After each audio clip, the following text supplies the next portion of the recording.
This is a reading from Stories for All, a project of the New York City Commission on Human Rights. Today we are reading Cora Cooks Pancit, written by Dorina K. Lazo Gilmore and illustrated by Christy Valiant. Cora loved the kitchen. She loved to drink in the smells of Mama's Filipino dishes. Cora's older sisters and brother often helped with the cooking.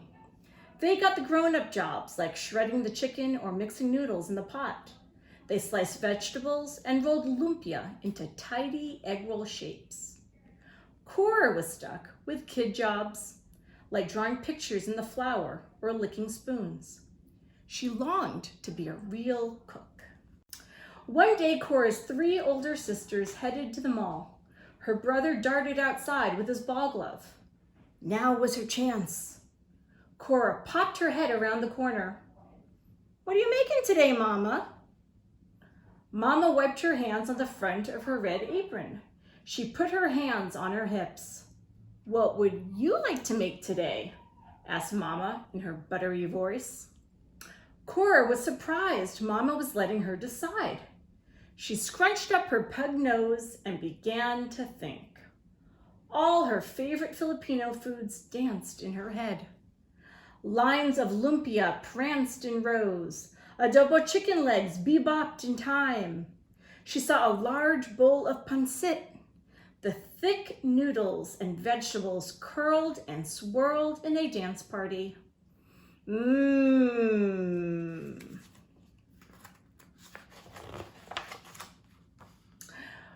"Will you teach me to make pancit?" she asked. "Of course," said Mama. "Would you like to wear my red apron?" Cora was a real cook now. The apron was a little too big, but it would do. Mama helped Cora tie the strings around her back and make a neat bow at her belly button. "This apron belonged to Lolo, your grandpa," said Mama. "He wore it when he first came to California. He was a cook for the Filipino farm workers who picked strawberries and grapes in the fields." "Did Lolo teach you how to cook?" Cora wanted to know. "He did," said Mama. "I followed him each day to the big kitchen. He created all kinds of dishes to fill the hungry workers' tummies.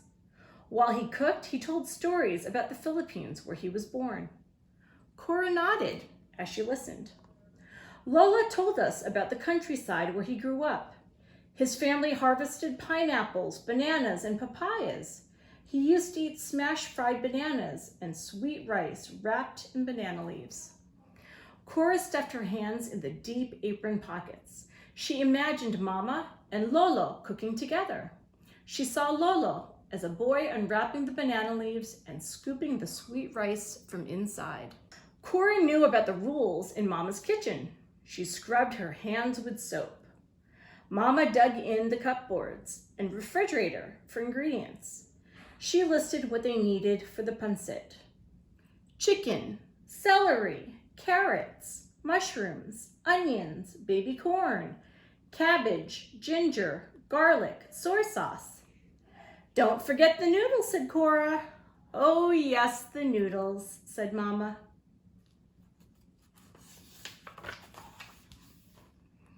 "Let's get started," Mama told Cora.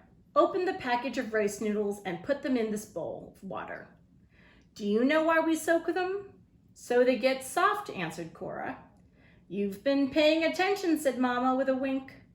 Cora opened the package. She plopped the big clump of noodles into the bowl. Meanwhile, Mama took out some chicken she had cooked earlier. This was Mama's special stash. She used chicken for all kinds of Filipino dishes, like tanghon, chicken curry, and lumpia.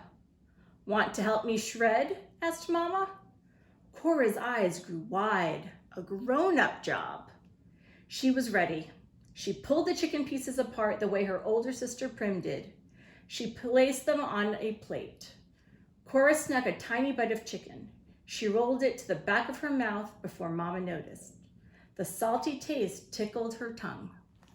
"I'll chop," said Mama.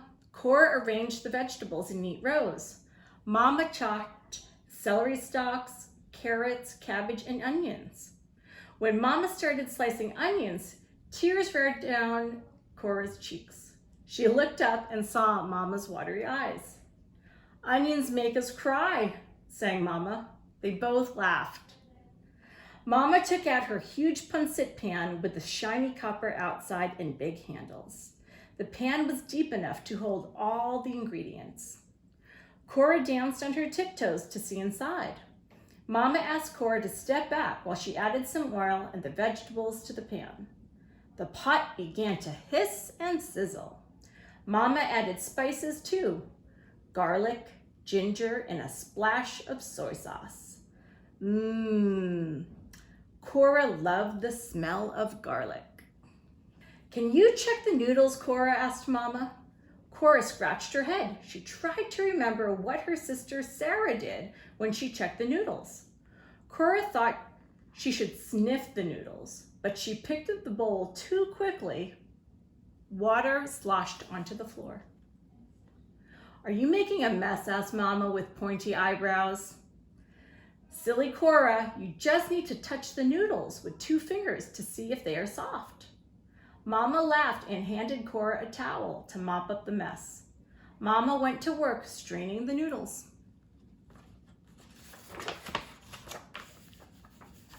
"Now for the fun part," said Mama. "Let's add the noodles to the pancit pan." "Can I stir?" asked Cora. She knew this was another grown-up job. "Yes, but be careful near the burner," called Mama, who pulled out a stool for Cora to stand on. Cora began to stir in a wide circle. She watched the noodles somersault over the carrots and celery. She made the soft onions sway this way and that. The smell of ginger mixing with garlic floated to her nose. A few mushrooms escaped from the pot. Oops!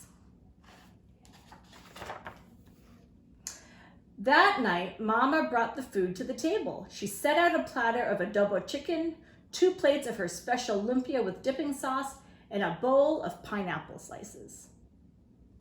Cora's brother and sisters came to the table one by one.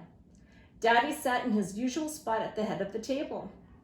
Cora watched his eyes grow wide as he checked out all the food. He licked his lips. Finally, Mama set the steaming platter of pancit in the middle of the table. "You made pancit without us?" hollered Cora's brother Crispin. "Who did my job?" asked Prim. "Who checked the noodles?" Sarah needed to know. Mama replied, "Cora did all the grown-up jobs." "Really?" said Daddy. "That's my girl." Cora scrunched together her eyebrows and bit her lip while the family tasted her pancit. Did she do everything right? Would they like it? Would Mama tell about the accident with the noodles? "Pretty impressive," smiled Cora's sister Irene. Crispin chomped on a big spoonful of pancit and elbowed Cora. "Not too bad," Crispin said. Cora grinned. Her eyes sparkled with delight. Daddy sat back in his chair. "This tastes like your Lolo's pancit," he said. Cora beamed with pride. "Salamat," she cried out. "Thank you." The family laughed. Cora was still wearing Mama's red apron. The end. If you enjoyed this reading, visit nyc.gov/human-rights for more selections from Stories for All. Stories for All includes over 250 books to help students of all ages explore the issues and experiences facing diverse communities.